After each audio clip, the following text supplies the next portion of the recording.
The debate.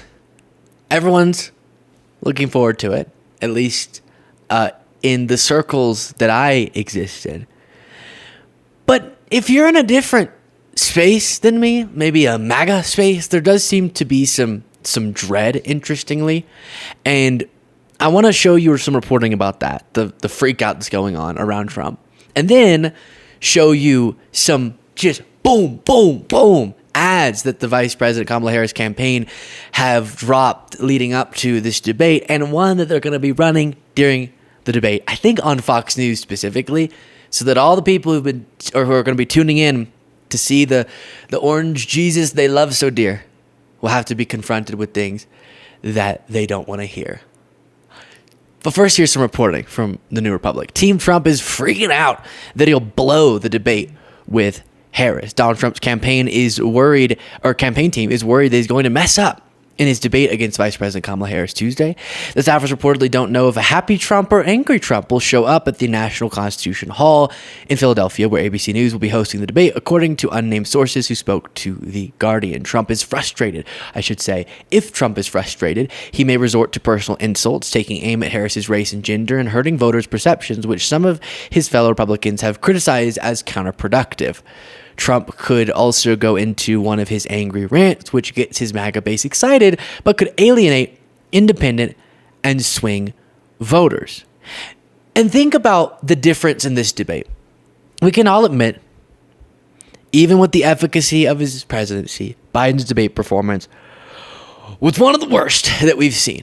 And so for Trump, it was kind of easy, as dishonest and disastrous in that sense as the night was for Trump. He could just do his normal thing and go, we have the best economy, and then they would throw it over to Biden, and that became the spectacle of the night, was Biden's performance. Here, I am pretty confident, we'll see, maybe I'll have to eat my words, but I'm pretty confident Kamala Harris will show up and deliver an effective performance. And if she does, then the focus could become on how triggered Trump could get, because reportedly one of the strategies from Vice President Kamala Harris is going to be try to push his buttons and get under his skin.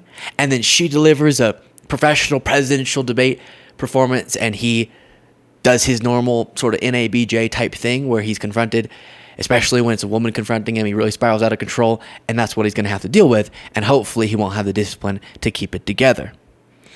Now, before the first ad, I don't know why I'm doing this. This is very strange.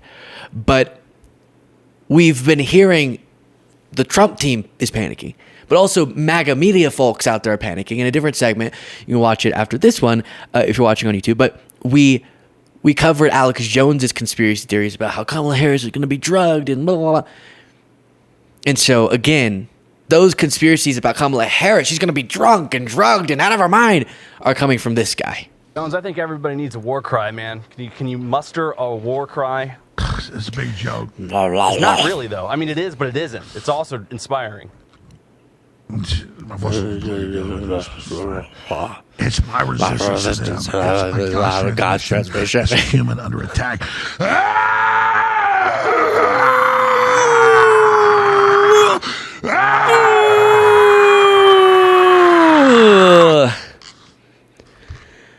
All right, let's go. I'm just never going to get, that's never going to get old. It's not. It's too much.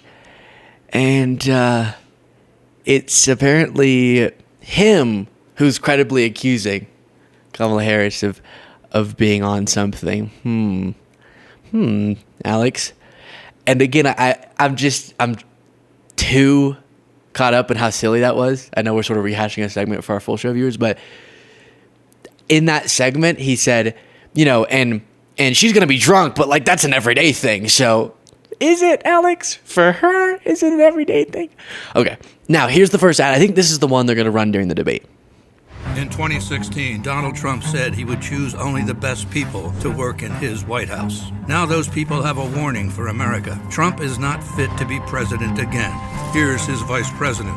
Anyone who puts himself over the Constitution should never be president of the United States. It should come as no surprise that I will not be endorsing Donald Trump this year.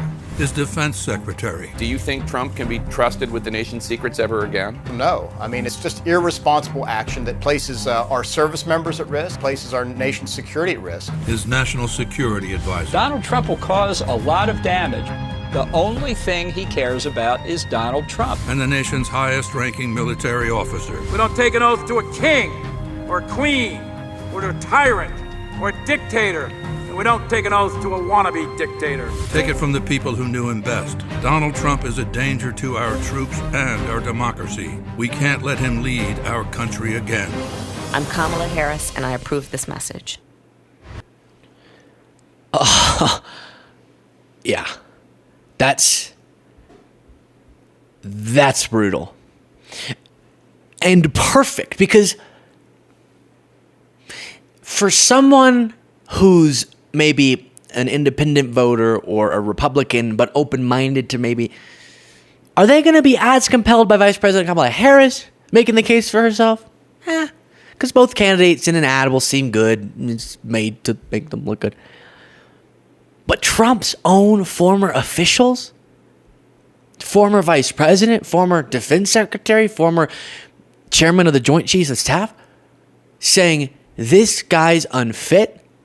We saw it. We were in the Situation Room. Mike Pence saying, even though he's not going to endorse Harris like some of the others have, saying he can't endorse the guy that he was on the ticket with last time because Trump asked him to put the Constitution above. I mean, Trump asked Mike Pence to put Trump above the Constitution. That's compelling stuff. Here's the next one. IVF is a miracle for us because it allowed us to have our family. After having my daughter, I wanted more children, but my embryo transfer was canceled 8 days before the procedure. Donald Trump overturning Roe v. Wade stopped us from growing the family that we wanted. I don't want politicians telling me how or when I can have a baby. We need a president that will protect our rights, and that's Kamala Harris. And while Trump tries to assert that he's for IVF, he's not going to be able to, or at least he shouldn't be able to, run away from his record in enabling so many of the attacks on reproductive rights through the overturning of Roe v. Wade, something he says he's proud to have done because of the justice he got in the Supreme Court and his this branding exercise in recent months where he just flip-flops all over the place, hoping maybe you'll stumble across the clip of him articulating the stance that you agree with because he said all of them. We shouldn't let that obscure his record. And then you have this. He told us who he was. Should abortion be punished? There has to be some form of punishment. Then he showed us. For 54 years, they were trying to get Roe v. Wade terminated, and I did it. And I'm proud to have done it. Now Donald Trump wants to go further with plans to restrict birth control, ban abortion nationwide, even monitor women's pregnancies. We know who Donald Trump is. He'll take control. We'll pay the price. I'm Kamala Harris, and I approve this message. So, of course, MAGA people would say, I wasn't trying to do the Alex Jones thing again, but I just realized that's what it sounded like. You're lying, is what they would say, right? How does he do that and not cough? That really tickles. But he is the person who, on a regular basis, has sort of scarred that by going rah, rah, rah, rah, rah, with his normal voice. So I understand. But people like him and many other MAGA people would be really angry by that ad because they would say Trump has explicitly said he won't sign a federal abortion ban. Well, in the last interview, he got asked, he said, I'm not going to answer that question. So, and what is being cited here is Project 2025. They'll say about that, oh no, but Trump denounced Project 2025, said he's not associated with it. Number one, he's notorious for making promises and articulating policy stances that then he goes all over the place on, so we shouldn't trust him on that. And also, sometimes MAGA will defend Trump and the things that he says that is just crazy. Like the government should go after media outlets that he doesn't like. They'll say, no. Maybe he said that, but he didn't. Maybe he even meant it, but he's not going to be able to do that. And this is people who are slightly less culty. They'll say, we both know Trump is just going to have some Republican recommend to him who should be in his administration. He's going to fill the ranks of a bunch of those people, and those people will do a lot of the day-to-day. He won't be able to do the worst of his intentions. A weird argument to concede that he'll say wildly anti-constitutional things by saying, but he won't be able to do it. So, yeah. But that's an argument they'll make. Okay, well, then we know he's going to tap the same Heritage Foundation people he did last time to staff his administration. They're going to be on his transition team. Once he's won, they're going to be the ones actually establishing a lot of the day-to-day policies. And that will include Project 2025 type stuff. And by then, he won't have to win an election after that. That'll be his second term, and so he'll probably feel more emboldened. Now, thoughts on the debate. And there were more ads, but a lot of that sort of messaging is coming out in recent ads. I think it's effective. We'll see if we watch the first one I showed you broadcasted during the debate. But I do think, as I've mentioned to you before, the strategy for Harris needs to be getting under Trump's skin. While she needs to focus on her own delivery, of course, and her own policy stances, a big part of this is getting Trump off the rails. Because that's who he is. That is rallies and stuff, but he'll try, as we saw at the last debate, to show up with a little different vibe. You gotta get him to be more transparent, and the way you do that is making him upset. And she has an ability to upset him, clearly, more than maybe anybody else. And then she needs to, as a strategy, and I think she'll definitely be able to do this, project sort of your presidential vibe and strength, and then have clear, concise sound bites.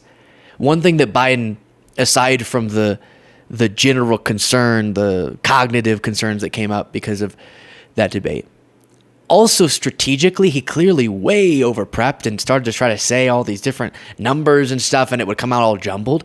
Don't do that. No one's going to remember that $14.6 billion was invested in. Instead, big points. If you're going to make a point about infrastructure, don't cite a number. Just say, we made a historic investment in infrastructure, finally fixing those roads, bridges, and airports.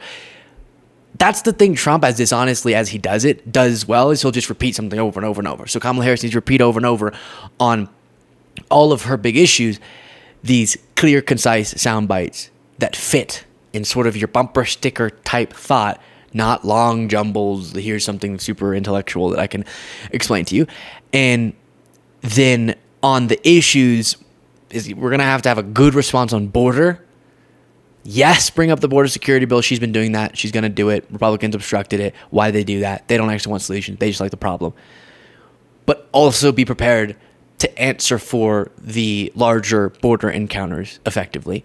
Energy, I just want to hear her make the point that we're producing record energy, because Trump's going to say, I'm going to drill, baby, drill. Economy, I know she's practicing this, and she's done well in the CNN interview addressing the subject. It has to be a good balance of there's a lot of real pain still, but hey, think about how the pandemic impacted that and how Trump's mishandling the pandemic impacted that. Here's what we were doing already. Here's part of the record. She does have to reference the record, even though she's trying not to just be Biden 2.0, apparently, strategically. But she does need to reference that we're doing stuff now, so people don't say, oh, good promises, but why don't you do it now? Here's a bunch of stuff we've done to make things better, and here's what I would do going forward. And then it has to be on all of these, and here's what he wouldn't do, right? Because he doesn't actually understand the own policies that come out of his mouth. See the child care answer, and then on crime. If I don't hear a mention of how we want crime to get lower, the pain is real, but it's lower than it was any time under Trump. If we don't hear that, I'm going to be angry, because a lot of people are being convinced in polls also, I perceive crime to be up. And so then people go, oh, but we don't want to invalidate people's feelings on that. Do you know where most people are getting their perception of where crime is nationally? The media outlets they're listening to. So yeah, when Fox News is constantly pretending like crime is up, that's where people are getting it, okay? And then you have people with personal experiences, and we hear those, and we want to address those. We want to minimize crime further. But in a general sense, her record on crime is amazing compared to Donald Trump's. Let me know what you thought in the comments. Support the show by clicking the join button below.